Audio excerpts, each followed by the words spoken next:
بسم اللہ الرحمن الرحیم الحمدللہ وکفا وسلام علی عبادہ الذین اصطفیٰ اما بعد۔ محترم سامعین و ناظرین، سائنس اور ٹیکنالوجی کے اس ترقی یافتہ دور میں جس سائنس نے یا جس ڈیوائس نے سب سے زیادہ ترقی کی ہے وہ موبائل ہے۔ موبائل میں انٹرنیٹ ایک ایسا جال ہے جس میں کیا جوان، کیا بچہ، کیا بوڑھا، ہر آدمی الجھتا ہوا نظر آ رہا ہے۔ ہر طرف موبائل کی گہما گہمی ہے، ہر آدمی کے ہاتھ میں موبائل ہے، گویا ہم موبائل کے غلام ہو چکے ہیں۔ موبائل نے ہمیں ایسا جکڑ لیا ہے اور موبائل کا جادو ایک ایسا جادو بن گیا ہے کہ جس میں ہم سب جکڑے ہوئے نظر آ رہے ہیں۔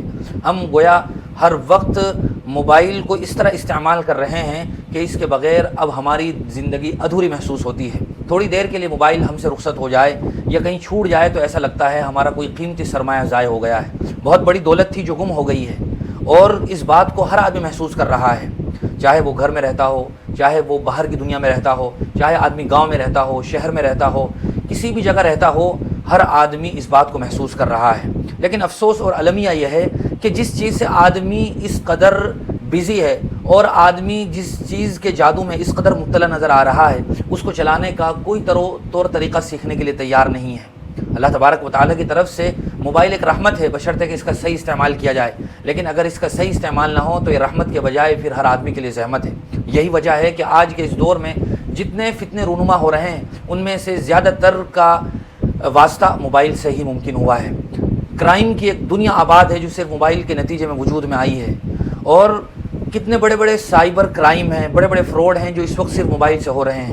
بے حیائی اور فحاشیت کو فروغ دینے میں جس چیز کا سب سے بڑا حصہ ہے وہ موبائل ہی ہے۔ اس کی وجہ یہ ہے کہ ہم نے اس موبائل کو، اس ڈیوائس کو صحیح ڈھنگ سے چلانا نہیں سیکھا ہے، ذمہ داری کے ساتھ ہم اس کو استعمال نہیں کرتے ہیں۔ نتیجہ یہ برآمد ہوا ہے کہ ہر آدمی موبائل کے سحر میں مبتلا ہے۔ موبائل نے گویا ہم پر جادو کر دیا ہے۔ آدمی یوں تو چاروں طرف تعویذ گھنٹے لیتا ہوا نظر آ رہا ہے کہ کاروبار میں ترقی نہیں ہو رہی ہے، رشتہ نہیں مل رہا ہے، میں جہاں ہاتھ ڈالتا ہوں سونا بھی مٹی ہو جاتا ہے تو کوئی تعویذ دے دیا جائے۔ لیکن سب سے بڑا جادو اگر اس دور میں کوئی ہے تو وہ موبائل ہے، اور اس حقیقت سے کوئی انکار نہیں کر سکتا ہے کہ بچہ بھی آج جب آنکھیں کھول رہا ہے تو آنکھیں کھولتے ہی چاروں طرف وہ جس چیز کو سب سے زیادہ دیکھ رہا ہے، جن لوگوں کے ہاتھوں میں وہ سب سے زیادہ ڈیوائس دیکھ رہا ہے تو وہ یہی موبائل ہے۔ اسی لیے موجودہ ایک ریسرچ جو آئی ہے اس میں یہ پتہ لگا ہے کہ ساری دنیا میں، بلکہ ہم صرف ہندوستان کے لحاظ سے بھی دیکھ لیں کہ ایک 2 سال کا 2.5 سال کا بچہ بھی کم از کم 2 گھنٹے موبائل کی یا کسی بھی اسکرین پر بیٹھا ہوا ہے۔ آج کل کے دور میں ماؤں کے لیے بھی سب سے سستا اور سب سے آسان نسخہ ہے کہ بچوں کو بہلانے کے لیے ان کے ہاتھ میں موبائل تھما دیا جائے۔ نتیجہ یہ ہوا ہے کہ بڑھتی عمر کے ساتھ ساتھ بچہ جیسا ہی بڑا ہوتا ہے وہ سب سے زیادہ موبائل ہی استعمال کرتا ہوا نظر آتا ہے۔ حالانکہ ایک مسلمان بحیثیت مسلمان اس بات کا پابند ہے کہ وہ ہر لمحہ اور ہر گھڑی اس بات کا استحضار رکھے کہ کہیں مجھ سے کوئی گناہ تو نہیں ہو رہا ہے، میں اللہ تبارک و تعالیٰ کو ناراض تو نہیں کر رہا ہوں۔ بہت سارے ایسے گناہ تھے جو پچھلے زمانے میں کرنا مشکل تھا، لیکن موبائل نے وہ گناہ بالکل آسان کر دیے ہیں، بہت سستے کر دیے ہیں۔ بد نظری پہلے بہت مشکل گناہ ہوا کرتا تھا، لیکن اب اس قدر عام ہو گیا ہے کہ کوئی بھی آدمی اپلیکیشن کھولنے کے لیے بیٹھے تو سب سے پہلے ایڈ نظر آتا ہے، اور ایڈ میں کیا ہوتا ہے؟ بے حیائی پر مشتمل ننگی تصویریں ہوتی ہیں۔ آدمی اگر کوئی اپنا جائز اور ضروری کام بھی کر رہا ہو تو بھی بد نظری کے گناہ سے بچنا مشکل ہو گیا ہے۔ کتنے ہی ایسے ایپس ہیں جن کا وجود ہی اس لیے ہوا ہے کہ لوگوں کو بے حیائی میں مبتلا کیا جائے۔ تو یاد رکھنا چاہیے کہ اس وقت موبائل کے ذریعے سے فحاشیت اور عریانیت والا اور بد نظری والا گناہ سب سے زیادہ وجود میں آیا ہے۔ حضور اکرم صلی اللہ علیہ وسلم نے تو ارشاد فرمایا تھا والعینان تزنیان فإن وزناہما النظر، کہ آنکھیں بھی زنا کرتی ہیں اور آنکھوں کا زنا یہ بد نظری ہے، اور یہ ہر لمحہ ہو رہا ہے، اور اس گناہ کے گناہ ہونے کا احساس بھی ختم ہو گیا ہے۔ نتیجہ یہ ہوا ہے کہ ایسے لوگ ہی ہمارے اسٹار بن گئے ہیں جو سب سے زیادہ ناچ گانوں میں مبتلا ہیں، جو اپنے جسم کو زیادہ سے زیادہ ننگا کر کے دنیا والوں کو دکھا رہے ہیں، وہ دنیا والوں کے اسٹار ہیں۔ اور یہ ایسے پتہ چلتا ہے کہ ایسے ہی بے حیا اور ننگے لوگوں کے فالوورز دنیا میں سب سے زیادہ ہیں۔ جو جس قدر ولگریٹی اور بے حیائی دکھا رہا ہے وہ لوگوں کا اسٹار بن گیا ہے، لوگ اس کو فالو کر رہے ہیں، وہ جس چیز کو پروموٹ کر رہا ہے لوگ پھر اس کو اپنا رہے ہیں، اور ایک ٹرینڈ بن گیا ہے کہ جس میں ہر آدمی مبتلا نظر آ رہا ہے۔ پچھلے دنوں ایک خبر نے جھنجھوڑ کر رکھ دیا کہ سنبھل میں کچھ مسلم لڑکیاں گرفتار ہوئی۔ وجہ کیا تھی کہ وہ سوشل میڈیا پر ایسی شارٹ ویڈیوز اور ریلز بنا کر اپلوڈ کیا کرتی تھی جو صرف گالیوں پر مشتمل ہوتی تھی، اور ساتھ ساتھ میں وہ اپنے جسم کی بھی نمائش کر رہی ہوتی تھی۔ اور افسوس تو تب ہوا کہ جب یہ خبر بھی منظر عام پر آئی کہ ان لڑکیوں کے گرفتار ہونے کے بعد 50,000 سے زیادہ فالوورز ان کے بڑھ گئے۔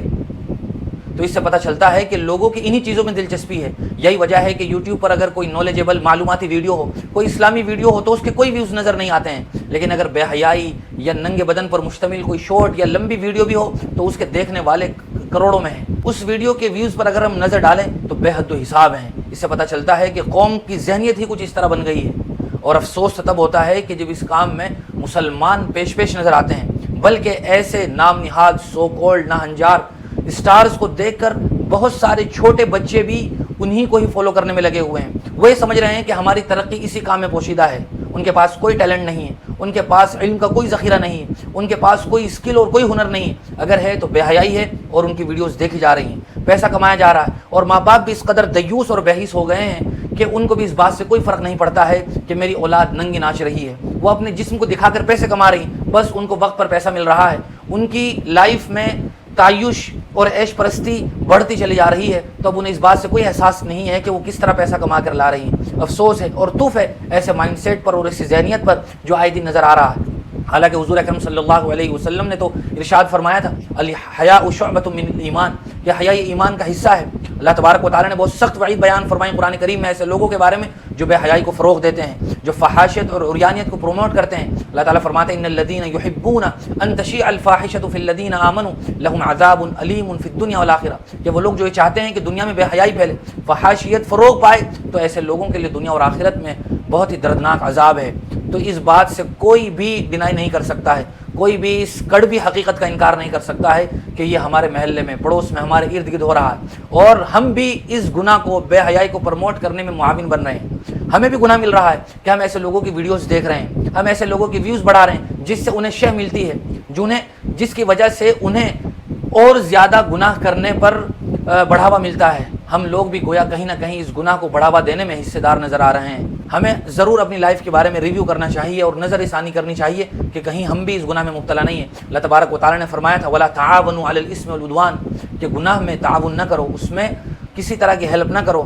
ضروری ہے کہ ہم اس بات کو سمجھیں اور اپنے بچوں کو بھی سمجھائیں اور ہوش کے ناخون لیں۔ اللہ تعالیٰ امت مسلمہ کی حفاظت فرمائے اور بے حیائی کے اس بدترین طوفان سے ہماری پوری نسل کی حفاظت فرمائے۔ وآخر دعوانا الحمدللہ رب العالمین۔